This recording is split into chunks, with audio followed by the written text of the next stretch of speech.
Friends ఇవాళ మీ అందరికీ రాగి చిన్నటువంటి రొట్టెలు ఎలా చేయాలో మీ అందరికీ వీడియో ద్వారా చూపిస్తాను.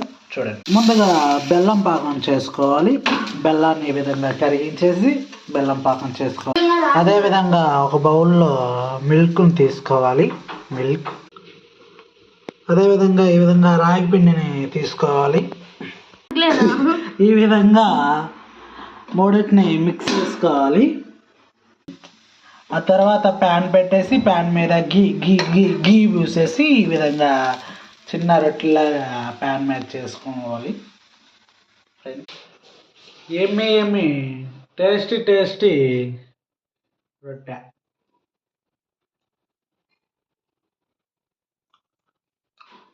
టేస్ట్ మాత్రం సూపర్, అద్భుతంగా ఉంది ఫ్రెండ్స్. హెల్తీ టిప్స్ కోసం నా ఛానల్ ఫాలో అవ్వండి. Thank you watching my